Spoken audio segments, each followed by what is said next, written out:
Fala, meu oitavo ano, tudo bom com vocês? Professor Anderson aqui para mais uma aula de Ciências da Natureza 1.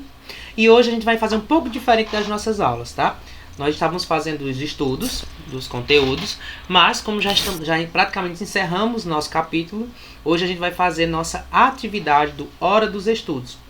Mas para isso eu quero que vocês se preparem, peguem a apostila de vocês, tá? E abram nas páginas que eu vou dizer para vocês daqui a pouquinho, certo? Então nós vamos focar hoje nas questões. Eu vou aproveitar essa aula para a gente responder algumas questões juntas, né? Juntos algumas questões. E depois nós vamos tirar, para vocês tirarem as dúvidas que permaneceram. E depois eu passarei uma atividade para vocês testarem seus conhecimentos. Certo, galera? Então hoje a gente vai fazer resolução de exercícios. Então é muito importante que vocês prestem atenção, porque durante a resolução eu vou estar retirando dúvidas que possam estar ainda permeando a mente brilhante de vocês. Tá certo, gente? Então prestem bem atenção. E para iniciar eu trouxe logo essa frase aqui para a gente refletir um pouco. Ó. A única magia que existe é o estudo. Olha que interessante. Gente, é como quem assistiu Harry Potter, Dumbledore falou que a maior magia, a maior fonte de poder que as pessoas têm são as palavras. Né? Podem curar, podem ferir. E se a gente estudar, se a gente focar nos estudos, a gente vai adquirir inteligência. A gente já tem, a gente vai adquirir sabedoria para usar essas palavras. Certo? Então estudem, foquem nos estudos. E principalmente nesse momento se cuidem, pelo amor de Deus. Se forem sair, mas só em casos urgentes. Se precisarem sair, usem máscaras. Lavem as mãos e, né, se cuidem bastante, por favor. Então vamos lá. Peguem aí a apostila de vocês e abram na página 53 e 54. Vocês pausem o vídeo agora. Peguem a apostila. Peguem no caderno de estudos, na hora de estudo, quer dizer, da apostila. Página 53 e 54 da apostila, hora do estudo. Vamos lá? Focar nas resoluções de questões. E vamos começar com a primeira questão. Olha que interessante. A primeira questão já nos traz uma tirinha de Frank e Ernest, tá? E aí nessa tirinha mostra os planetas, principalmente a Terra, como sendo uma pessoa, né? Ela personifica, ela humaniza os astros, aí os planetas, e eles estão conversando. E a gente vai analisar essa conversa e entender o que ela quis dizer, qual foi a crítica que foi trazida aí nessa tirinha. Então observe a tira abaixo. Nela, a Terra é humanizada e parece estar doente, o que causa um efeito de humor, especialmente pela resposta inusitada que o planeta dá ao seu interlocutor. Atenção. Ei, Terra, você está parecendo fora do clima? Por assim dizer, qual é o problema? Todas essas barragens estão te dando problemas de circulação? Erupções solares mantêm você acordada? Não. Zonza da rotação? Febril do aquecimento global? Com azia da atividade vulcânica? São minhas alergias sazonais. A cada verão, minhas praias ficam todas congestionadas. Entenderam aí, gente? Então, ó, esse planeta ele começa a interrogar sobre várias situações que o planeta enfrenta temporariamente. Ó. Barragens dando problema de circulação. Lembra que as barragens elas acabam impedindo a circulação de rios, de córregos, né? E aí, ó, problema de circulação por causa das barragens. Erupções solares mantêm você acordada, né? Quando o Sol acaba tendo aquelas erupções e aumentando a luminosidade, o calor. Zonza da rotação, porque a Terra vive em constante rotação, gente, né? Rotação e translação. Febril do aquecimento global, né? Efeito estufa.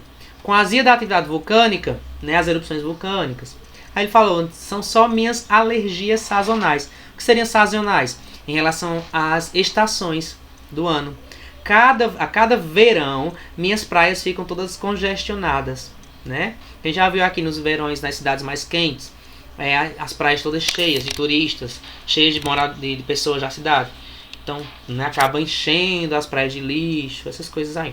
Então, olha aí o humor e a crítica nesse caso aqui, ações humanas, né? Nesses outros aqui são situações, tirando as barragens, que também são ações humanas, tem aí os efeitos naturais, mas as causas naturais, mas agora também as praias cheias aí não é tão natural assim. Perguntas. Lá, foquem aí. Quais as possíveis causas mencionadas para o problema que assola a Terra na tirinha? Então, a gente já debateu várias causas, né? E quais foram, pessoal? Vamos lá. Rotação, aquecimento global, atividade vulcânica, represas em excesso, né? A gente lembra quando fala em represa, em barragem, a gente lembra dos acidentes com as barragens que houve, né, lá em Mariana. Erupções solares e praias congestionadas. Então são as possíveis causas que foram mencionadas lá na tirinha. E aí perguntas. Quais desses fatores fazem parte da dinâmica do clima na Terra? Dinâmica do clima. Quais são, gente? O aquecimento global é um fator que faz parte da dinâmica do clima na Terra. Eventualmente, o aquecimento global é o que está constantemente acontecendo, né? Já a atividade vulcânica, tá, ou erupções solares fazem parte, mas isso é eventual, acontece de vez em quando, não é todo dia, não é sempre, a todo momento. Certo, galera? Então isso é eventual, tá? Vamos lá. Segunda pergunta. Por que é quente no verão? Por que é quente no verão? Por que será, gente, que é quente no verão? Por quê? Só porque aí alguém vai dizer, porque o sol é quente no verão. Não, o sol é quente o tempo todo, né? Só que tem momentos que ele atinge a Terra com maior incidência.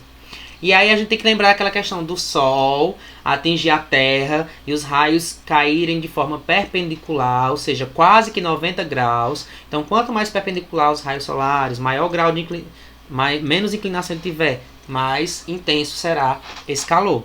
E aí a resposta é, porque a radiação solar que incide na superfície da Terra durante o verão, a aquece mais em razão da inclinação quase perpendicular dos raios solares. Né? Lembram disso? E aí vem a segunda pergunta. É igualmente quente em todos os lugares? Gente, se é verão aqui no Brasil, é igualmente quente em todos os lugares do planeta?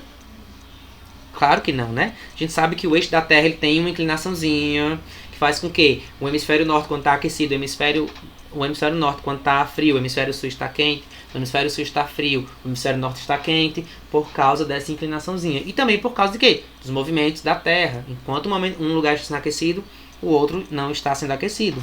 E aí nós temos como resposta: isso não significa que é igualmente quente em todos os lugares, devido à inclinação do eixo da Terra e às diferenças de altitude e latitude. Ó, presta atenção. Mesmo que em um lugar do Brasil esteja no verão, mas se for mais alto, ele vai ter uma temperatura menor, mais baixa, por causa da altitude.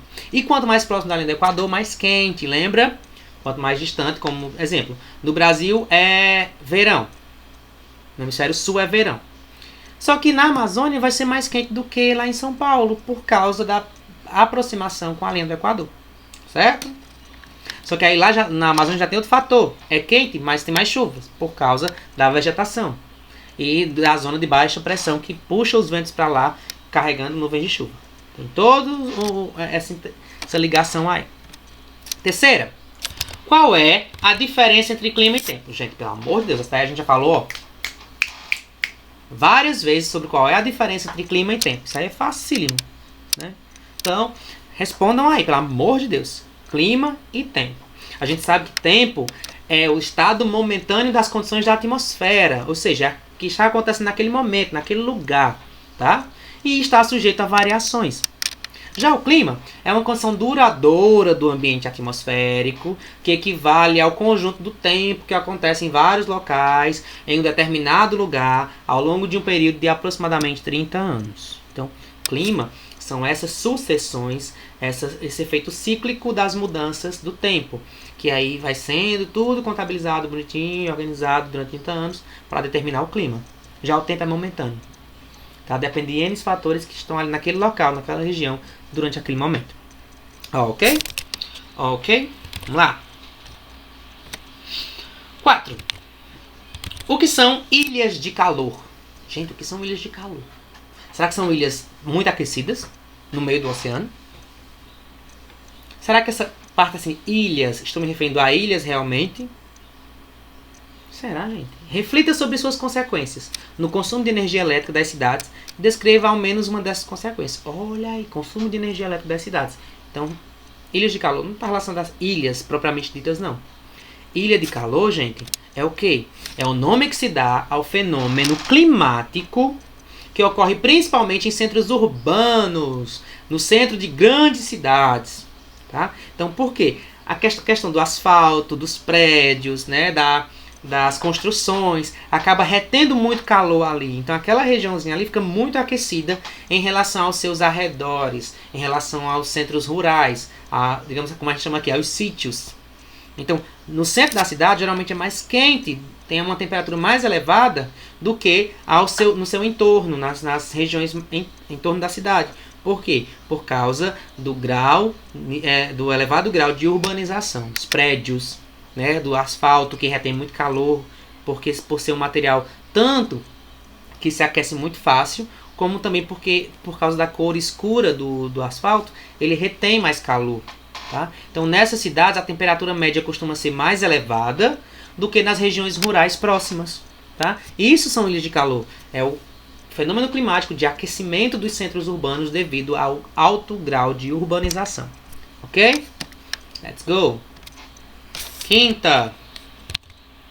O clima de Brasília, olha o clima, não é o tempo, tá, gente? O clima de Brasília é tropical, com estação seca. Então é um clima tropical, mas tem a estação seca.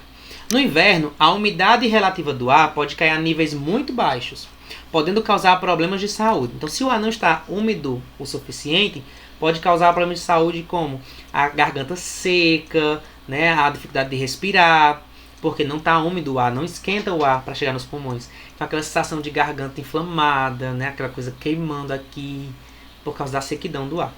No entanto, a região foi escolhida para sediar a capital do Brasil, né, Brasília. E para isso, projetaram-se várias construções e intervenções na natureza. Brasília é uma cidade projetada, tá, gente? Então ela foi toda projetada para que diminuísse os efeitos dessa estação seca, para que a umidade ela se elevasse, tá? Então foi feito, né? Foi feito Lago Paranoá, foi criado, né, uma construção humana. Lá na esplanada dos ministérios, nós tem ao redor do prédio, tem água, muita água, que é para melhorar a umidade do ar, tá? Então a esplanada dos ministérios é um lago artificial e o Lago Paranoá também, com 48 km² de área. Isso tudo para diminuir a umidade do ar. Então, pergunta-se, entre as opções abaixo, quais são os efeitos da construção do Lago Paranoá sobre o clima de Brasília? Lá. Então, já que criou o lago, água, vai ter aumento da umidade relativa do ar? Ele já foi criado justamente para isso. Se a umidade do ar em épocas de seca era muito baixa, então o lago foi criado para aumentar. Então, letra A está correta. Menor evaporação e diminuição dos níveis de precipitação. Se tem mais água, vai diminuir a evaporação?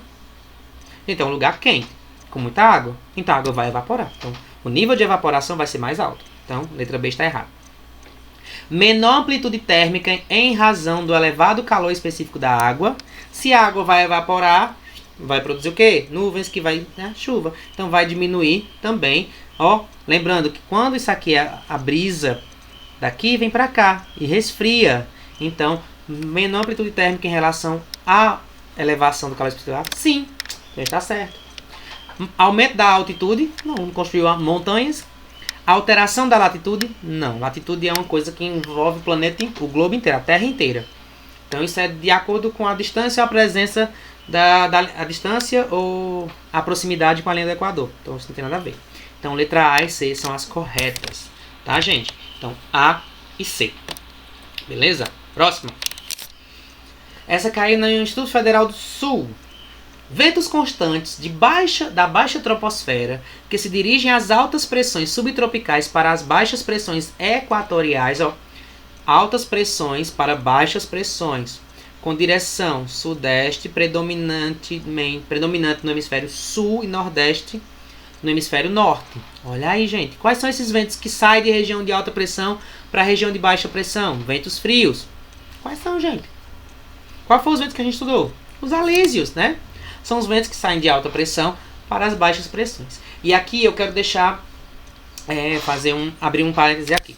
Nós estudamos ventos alísios, mas também existem os ventos etésios, polares e mistrais. tá? Não foi foco do nosso estudo, mas hoje eu vou trazer uma explicaçãozinha rápida sobre eles. Só para a gente não ficar boiando caso veja esses nomes em outras atividades. Então, os ventos alísios, como a gente viu, são ventos que saem de altas pressões para baixas pressões, em direção à linha do Equador ou em direção ao nordeste do hemisfério norte, tá? Então, esses ventos trazem o frio. Os ventos etésios são ventos periódicos que sopram do norte em direção ao Mediterrâneo Oriental, tá? Então, são ventos que são diferentes, então eles vão levar o calor. E os ventos polares são os ventos que sopram em regiões de alta latitude, nos polos, tá? Lá nas regiões glaciais. E os mistrais sopram no sul da França. Então, basicamente, isso está aí, ok? Certo? Última questão. Não, penúltima, são 8, perdão. Leia os trechos da declaração de Donald Trump, presidente dos Estados Unidos. Olha o que ele falou. A economia cresceu, e isso está apenas começando. Vamos crescer e não vamos perder empregos. Pela gente desse país, saímos do acordo. Estou disposto a negociar outro favorável aos Estados Unidos, mas que seja justo para os trabalhadores, contribuintes e empresas.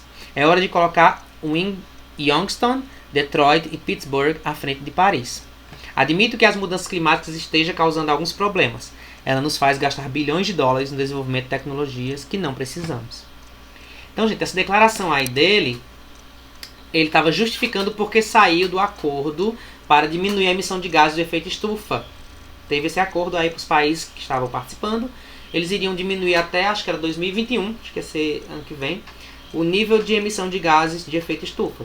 Só que aí Donald Trump, em favor da economia do país, saiu do acordo, porque ele prefere manter a economia do país, porque se diminuísse a emissão de gases, diminuiria também a economia do país. Tá?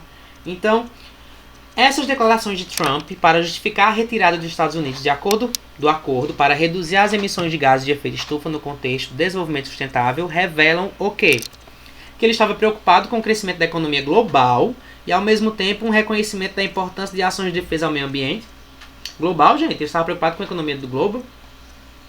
Não, né? A sintonia do presidente da nação mais poderosa do mundo com seus eleitores e com o que pensa a maioria dos europeus, tanto sobre temas econômicos como ambientais. Ele estava preocupado com o que a maioria dos seus eleitores pensavam? Não, né? A posição isolacionista do atual governo estadunidense no mundo, na qual os interesses econômicos locais se sobrepõem a preocupações ambientais da comunidade internacional? Sim, sim, sim. Ele estava preocupado só com a economia do país dele, não estava nem aí para a questão ambiental do mundo.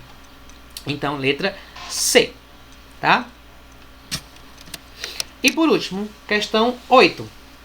Ao jogar um dado comum, presta atenção que isso aqui é probabilidade, tá? Ao jogar um dado comum de 6 lados iguais, que é o dado que a gente costuma jogar, né? Há 4 possibilidades entre 6 de se obter um valor menor ou igual a 4, né? 1, 2, 3 e 4. Então, em 6 possibilidades, já que o dado tem 6 lados, há 4 delas que pode tirar 1, 2, 3 e 4. Ou seja, isso é uma probabilidade 4 entre 6, 66,7%. Ou seja, há uma chance de 66,7% de, ao jogar um dado, você obter os números 1, 2, 3 e 4. Isso significa que no próximo lance de dados, um desses valores será obtido? Será, gente? Eu tenho essa possibilidade, 66,7%. Mas será que se eu jogar, eu vou ter, é certeza que eu vou ter 1, 2, 3 ou 4? Não, né? Pode cair o 5 ou 6. Então, isso se relaciona à previsão do tempo, será? Claro, gente. Previsão do tempo é uma probabilidade. Mesmo que tenha 66,7% de chover no dia seguinte, pode não chover. É como um dado. Eu tenho 4 possibilidades de tirar 1, 2, 3 ou 4. Mas ainda existe 2 possibilidades de sair 5 ou 6. Então, o que acontece com a previsão do tempo? Eu tenho probabilidade, mas não é uma certeza. Então, a resposta seria não. Pois é perfeitamente possível obter os valores 5 ou 6, apesar de ser menos provável. A mesma lógica de probabilidade se aplica à previsão do tempo. Uma chance de chuva de 67% para o dia seguinte não é garantia de que haverá chuva, é uma probabilidade. Ok, gente? Então essa foi nossa aula, nossa prática de exercícios. Eu quero que vocês respondam no caderno de atividades as questões 18 a 22 das páginas 26 a 28, ok? Continuem se cuidando. Até a próxima aula. Estude em casa e um grande abraço virtual, tá, gente? Valeu! Tchau, galera!